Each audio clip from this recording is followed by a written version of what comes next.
Hola a todos, bienvenidos a Desarrollo y Arquitectura Digital. Soy Henry y hoy exploraremos la optimización de rendimiento usando los APIs o los APIs en .NET 7 usando repositorios CQRS y bajo el lente del Domain Driven Design. Comencemos. Bueno, primeramente he hecho algunos cambios en mi código. Pueden ver el código en mi repositorio de GitLab. He agregado un endpoint que se llama reporte dentro de la financiera y también he agregado una opción para eliminar una cuenta financiera. Comencemos hablando acerca del patrón de repositorio. Como pueden ver en pantalla, me he ido a la página de Martin Fowler y he tomado algunas definiciones que quiero compartir. Primeramente, que el patrón de repositorio es un mediador entre las capas del mapeo de datos y el dominio. Y otra cosa que quiero que sepamos es que realmente hay una relación entre lo que es el tema del dominio cuando usamos el repositorio. Quizás anteriormente has usado el repositorio sin haber usado Domain Driven Design, pero en este caso, para el tema de Domain Driven Design y Clean Architecture, quiero enfatizar que estamos haciendo una relación al acceso de la base de datos y el dominio. Entonces es importante porque vamos a ver que no todo el tiempo vamos a necesitar utilizar repositorios. Bueno, comencemos ahora por la capa del dominio, que es el corazón de todo el sistema, ¿verdad? Vamos a hacer un ejemplo, un caso de uso donde queremos eliminar una cuenta financiera. Entonces lo primero que debemos hacer es entender que todo comienza en el agregado. El agregado es financiera porque miramos en la línea 13 que dice raíz agregada. En la línea 70 miramos que tenemos una función nueva en este episodio que se llama eliminar cuenta financiera. No tiene mucha lógica, simplemente indicamos la cuenta financiera, la cual es una entidad, y por medio de este agregado estamos eliminándola y sencillamente la eliminamos de la lista local y luego enviamos un evento.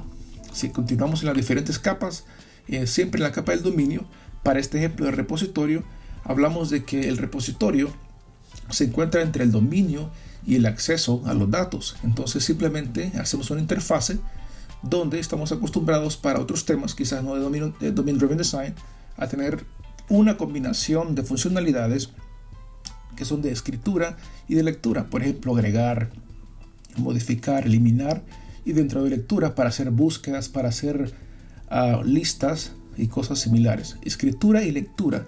Este es el caso, este es un ejemplo si no tuviéramos el CQRS, ¿verdad? Ahora, si nos vamos a cómo implementaríamos esta interfaz de repositorio, estamos diciendo, ¿verdad? Recuerden, en la anterior tenemos que este repositorio tiene en la línea 12 una restricción que tiene que ser un agregado, o sea, de raíz agregada. Entonces recordemos nuestro agregado anterior, ¿cuál es? Es financiera, el cual es de raíz agregada. Cuando vemos aquí el repositorio, perfectamente tendríamos un repositorio entonces de financiera. Y al estar acá está la siguiente capa, es la capa de infraestructura, donde hacemos la implementación. En este caso, una implementación utilizando Entity Framework y también una base de datos de SQL Server. Entonces lo que tenemos aquí para mencionar nada más es que en la línea 29 tenemos esa funcionalidad, ¿verdad? Aunque es genérica, sabemos que el tipo T sería en nuestro caso la financiera. Quiero mostrarles qué es lo que sucede cuando utilizamos este mapeo, ¿verdad?, que existe con el Entity Framework. Hemos creado una tabla que se llama financiera, la cual tiene tablas hijas. Podemos ver en la línea 15 y 16 que podemos hacer una navegación, un mapeo, ¿verdad? Una navegación que va de lo que es la financiera a las cuentas financieras. Una financiera puede tener varias financieras. Eso es lo que indicamos aquí en esta parte. Es importante saber eso porque estamos trabajando con bases de datos transaccionales. En este caso es bien pequeño porque solo tengo una base de datos con dos tablas, pero en lugares más complejos donde tengo mucho más, pueden imaginarse cuántas relaciones y cuánta complejidad existe dentro de la base de datos. Pero este no es el caso, este solo es para hacer un ejemplo, ¿no?, del DB Context, cómo está relacionado todo.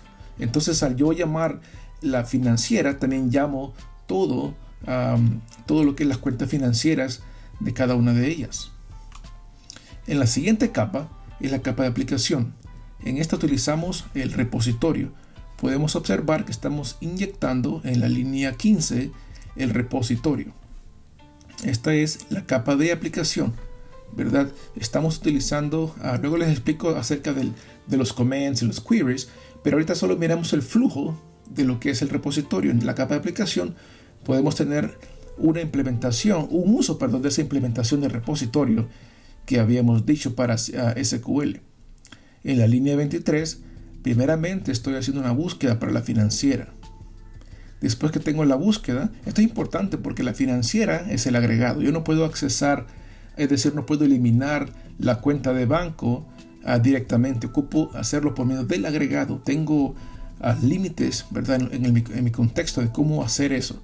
Luego, en la 27, si encuentro la cuenta, si encuentro el banco, o sea, la institución financiera, hago la búsqueda de la cuenta financiera para ver si ya existe. En este caso utilizo la cuenta ID, pero podría utilizar el nombre de la cuenta, el número de la cuenta. El punto es que tengo que encontrar si hay un duplicado o no antes de agregar o eliminar, en este caso, la cuenta.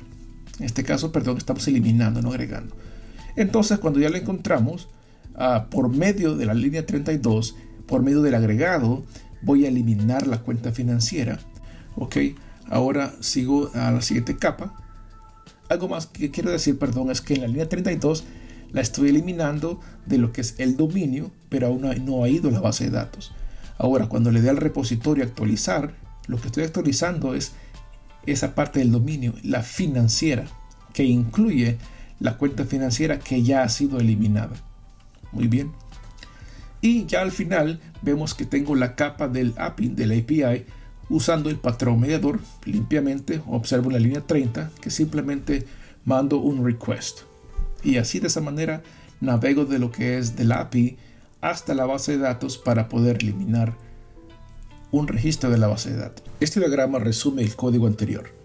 En el flujo de datos miramos que tenemos varias capas empezando. Si fuéramos a empezar, por ejemplo, en el caso de la capa de presentación, en el cual enviamos, en el caso de entradas o modificaciones, enviamos todo lo que es la información que ya sabemos.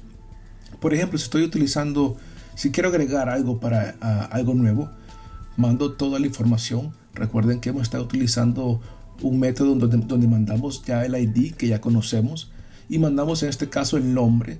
Entonces, cuando le decimos vamos a agregar eso, no esperamos algo de regreso porque ya lo tenemos. Sin embargo, para llegar eso a la base de datos, hemos tenido que pasar por la capa de presentación, la capa de aplicación, luego vamos al repositorio, el cual hace un uso del agregado, en este caso de la financiera, para llegar así a la base de datos. Ahora, hay un tipo de transformaciones que sucede cuando yo hago eso. Podemos observar que tenemos primeramente un DTO, el cual lo convertimos en el código que miramos a un agregado. Luego ese agregado es el que ingresa a la base de datos, y cuando sale a la base de datos es el mismo agregado, por eso miran el mismo color. Y luego cuando lo regresamos al cliente, si es que vamos a regresar algo, es otro tipo de DTO, o quizás el mismo. Pero en este caso quiero que observen el punto de lo amarillo acá en pantalla, es que ya sabemos lo que se va a procesar. Entonces, lo bueno de tener una forma de saber el ID es que no tenemos que esperar nada más, solamente lo enviamos. Ahora, si utilizáramos este patrón de repositorio para también hacer una búsqueda, podemos ver que alguna búsqueda podría ser si hay un duplicado, por ejemplo, de lo que es el banco. Entonces el nombre lo paso, hago una búsqueda en la base de datos, pero tendría que ir por todo ese flujo de todas las capas utilizando el repositorio y también el dominio. En el caso que pase un ID, pues me manda de regreso. Claro, tengo que hacer una espera para entender cuál es el nombre basado en el ID que he pasado. Pero ¿por qué es importante esto? ¿Por qué es importante este flujo? Es importante por la razón que hay una forma de hacer algo diferente, donde decimos, bueno, algunas veces tendremos cosas que son más complejas que simplemente buscar duplicados o buscar una entidad del dominio. Por ejemplo, a esto viene al caso el patrón de CQRS, el cual aboga por separar las operaciones de lectura con las de escrituras para un sistema. ¿Qué significa operaciones? Bueno, comenzamos con lo que es la terminología de órdenes y consultas, lo que en inglés es command and queries, ¿verdad? Entonces, si tuviéramos, por ejemplo, como ven en pantalla, tenemos varias formas de hacer las cosas, pero vamos a empezar con la menos optimizada, ¿verdad? Es decir, en este caso, lo de la izquierda continúa igual, nada más que introduzco el concepto de órdenes. Casos de uso sería, por ejemplo, borrar algo, agregar algo, eliminar algo, ¿verdad? Como decir, agregar la financiera, agregar la financiera, ¿verdad? Es el flujo que les expliqué anteriormente, y llegamos de esa forma a la base de datos, ¿no? Y siempre hacemos uso del agregado. Eso es una forma de separar las operaciones.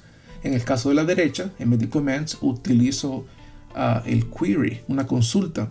La diferencia entre un command y un query es que cuando usted manda un comando, usted quiere que se ejecute algo. Usted está esperando que se haga una acción, ¿verdad? Que usted está ordenando que se ejecute algo.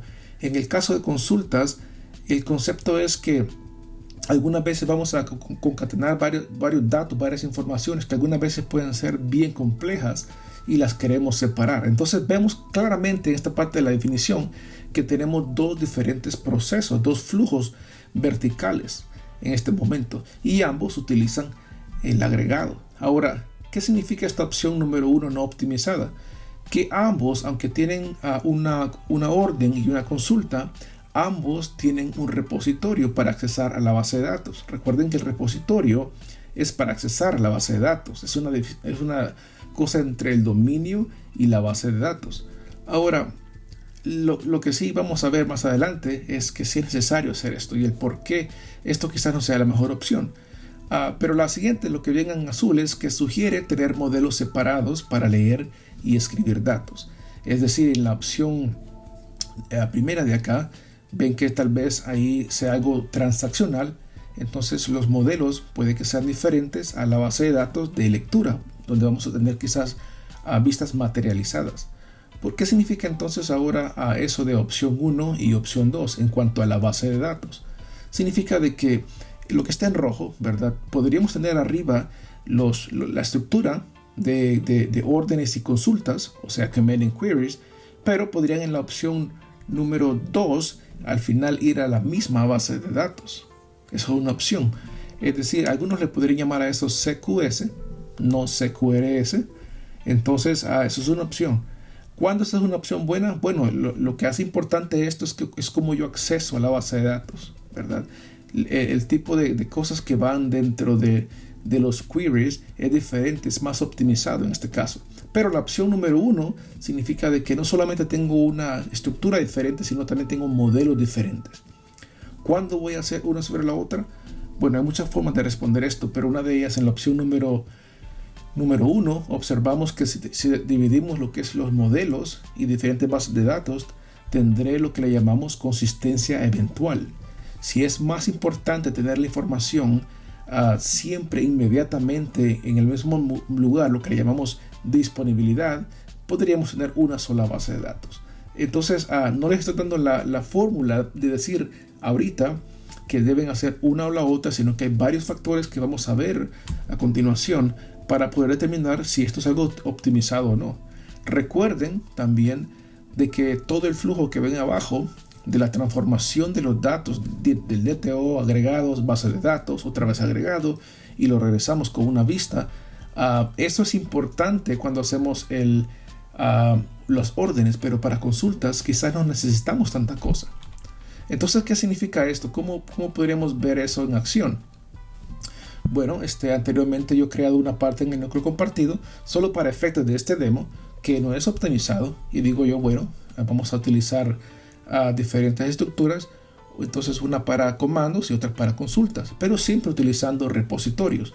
¿Cómo se implementa eso? Dentro de esta misma abstracción que he creado, utilizo en la línea 11 y 12 repositorios diferentes, y de esa forma cada repositorio podría ir a diferentes bases de datos. Como pueden ver en la línea 28, utilizo el repositorio de lectura o de consultas para ver si algo existe, y luego en el 37 38 estoy agregando con el otro repositorio, porque puede que vaya a otro lugar. Ahora, esto no es óptimo porque el tipo de búsqueda que estoy haciendo es simplemente algo que solo quiero saber si ya existe o no. No hay nada complejo en eso, no hay nada, sería muy difícil, muy caro, ¿verdad? Muy caro todo el proceso y todo el tiempo y el dinero también, el tener una base de datos completamente diferente solamente para saber si existe algo. Eso no es conveniente, por eso esto no es optimizado. Entonces, otro caso sería que si yo utilizo ese mismo repositorio, ese mismo flujo que se conecta con el dominio, recordemos que el dominio está relacionado, está mapeado con diferentes tablas. Entonces, en el caso de que yo tuviera el uso de ese repositorio, aunque esté separado la estructura con los commands y queries, si vamos al mismo dominio, recuerden que cuando tengo el SQL, es lo que tengo aquí a la derecha, casi cosa igual pasa con el mapeo, ¿verdad? Todas estas cosas que tengo que yo tomar en cuenta lo hacen menos eficiente. Cuando tengo que hacer reportes o dashboards, como lo ven en pantalla, gráficas, perdón, ustedes pueden ver que voy a diferentes lugares para llamar simplemente un número, simplemente un porcentaje o algún reporte que tengo que entregar. Es donde viene la importancia quizás de tener una representación materializada con NoSQL, NoSQL, lo cual sería más óptimo. Entonces en lo anterior lo hace imposible o menos optimizado, porque aunque estoy separando la estructura, estoy yendo a algo que está mapeado entre sí mismo. Estoy agregando una complejidad innecesaria. Entonces, ¿cuál es la mejor forma de hacerlo?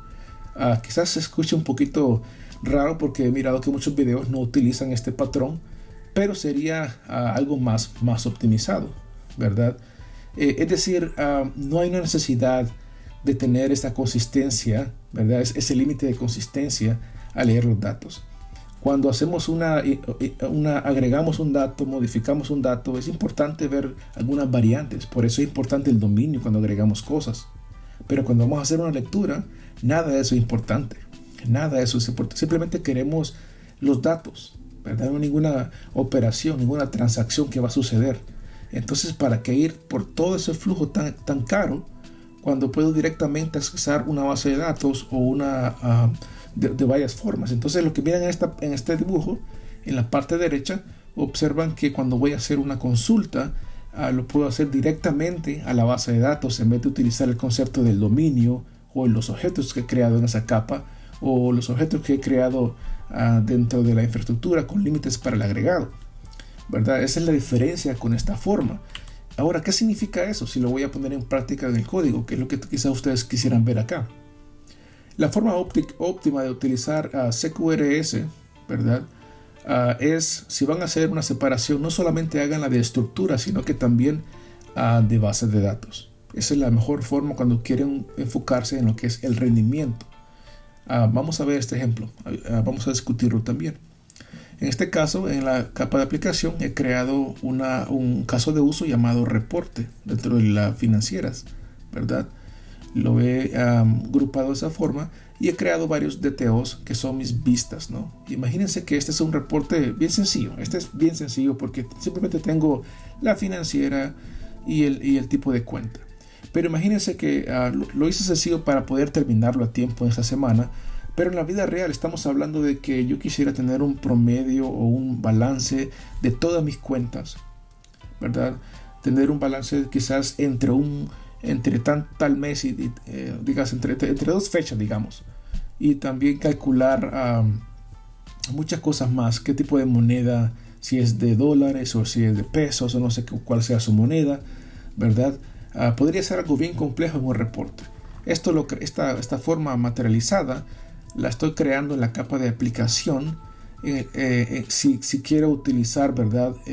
Lo que es en la misma DB context que tengo, pero si voy a tener otro DB context lo podría poner en otra capa que no sea esta, porque recuerden que siempre el flujo viene hacia adentro, no de la otra forma para afuera. Entonces, si continúo de esta forma optimizada a la capa de aplicación, es donde viene el cambio. Aquí no tengo ningún repositorio. Hay varias formas de hacer esto. Entonces, una forma de hacer esto, les repito, esta forma está bien sencilla, solamente para hacer el caso este.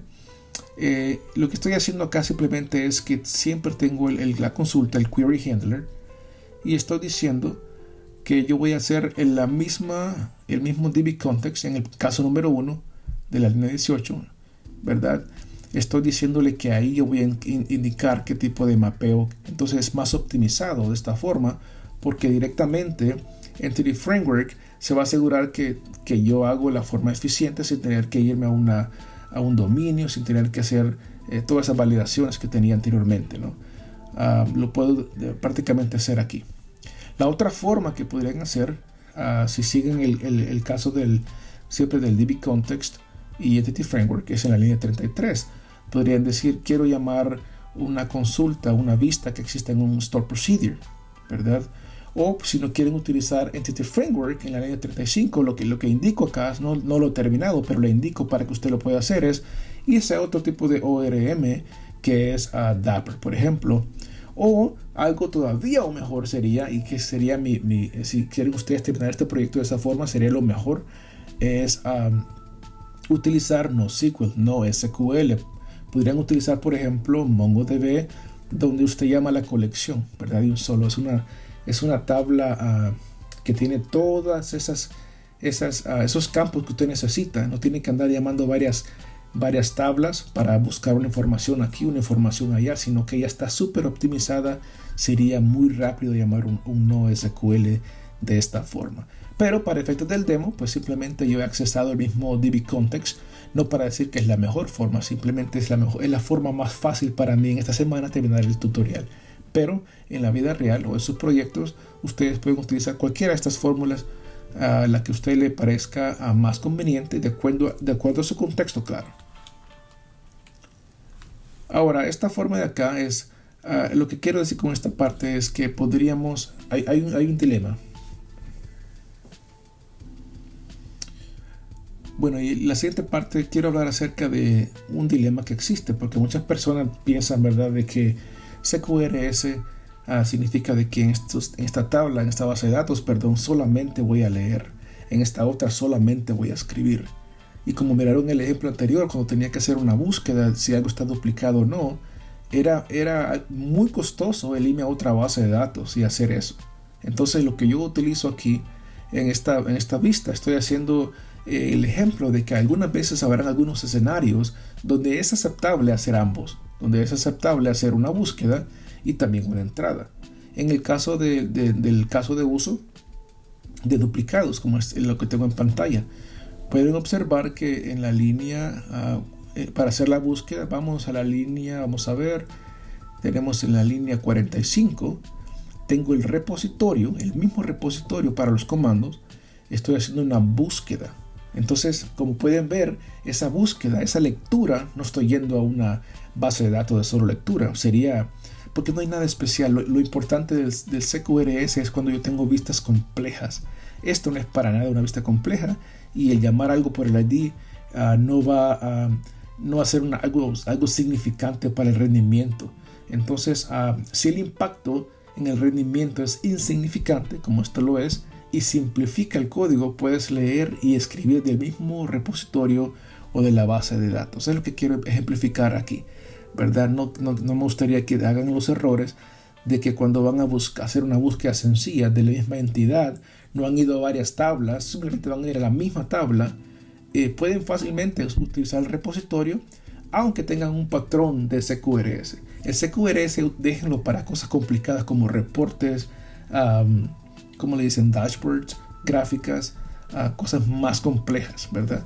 Claro, no es un crimen, como alguien dijo, ¿verdad? Me gusta ese ejemplo que puso, pero sin embargo son mejores prácticas.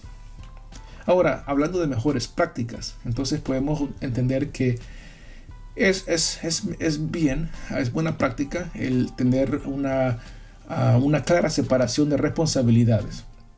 Como lo miramos acá, tenemos dos estructuras completamente diferentes. Bien fácil crecer la aplicación porque está completamente separada, lo cual nos ayuda a mantener el código, ¿verdad? Es fácil para una persona involucrarse en este código y entender voy a hacer un agregado, una eliminación y tener todo ese flujo de una forma bien fácil. Aunque utilizamos Clean Architecture, hacemos una cosa de lo que es una arquitectura vertical, si lo piensan bien. Y también habría que evaluar las compensaciones. Me gusta el video anterior que tengo donde hablo acerca del teorema CAP aplicado a lo que es ciertos aspectos del desarrollo, y en este caso también podríamos hacer lo mismo, considerar las compensaciones en términos de consistencia, rendimiento y complejidad. Eso es muy importante. Veo que mucha gente quizás en los videos le gusta ver código, pero si no entienden estos conceptos pueden cometer errores económicos o errores en su profesión donde ustedes quizás perdieron la oportunidad de entender el porqué de las cosas, ¿verdad? Y evaluar las compensaciones es importante. Y llegamos al final. La conclusión de todo esto, ¿verdad? Es que si tuviéramos que utilizar el teorema de nuevo en cuanto al teorema CAP o del dominio aplicado al dominio, entenderíamos que hay varias cosas que podemos aprender, depende de lo que queremos darle prioridad. Ustedes pueden ver en pantalla los diferentes casos, pueden leerlo, pero mi resumen es el que quiero enfatizar, ¿verdad? Si la prioridad es el rendimiento y la escalabilidad, entonces el acceso directo a la base de datos para operaciones de lectura puede ser una opción más favorable, ¿verdad? Nos va a permitir que si digamos en un tipo de mes al año hay más transacciones de lectura, más actividades de lectura, yo puedo escalar, puedo incrementar el potencial de esa base de datos sin afectar lo que es las entradas o la otra base de datos, o viceversa, ¿no? En cuanto al rendimiento, pueden ver cómo yo puedo optimizar el tipo de consultas utilizando ya sea diferentes bases de datos dedicadas para ese rendimiento, o utilizando mejores store procedures o queries, muchas formas para optimizar lo que es la lectura, ¿verdad? Sin embargo, la lección final dependerá de los detalles particulares de la aplicación. Por ejemplo, como estaba diciendo, voy a agarrar nada más un dato, dos datos de la misma tabla. No hay necesidad de tener dos bases de datos o tres. Recuerden que no solamente es dividirlas, sino que hay que buscar una consistencia eventual. Para eso viene otro proceso que es sincronizar de un lado al otro, y esto trae mucha complejidad. Entonces, dele prioridad a lo que sea importante para su sistema. Y con eso concluimos. Espero que les haya gustado. Háganme un comentario si les gustó, tiene alguna pregunta, algunas cosas que cambiaría, y les agradezco por su sintonía y hasta la próxima.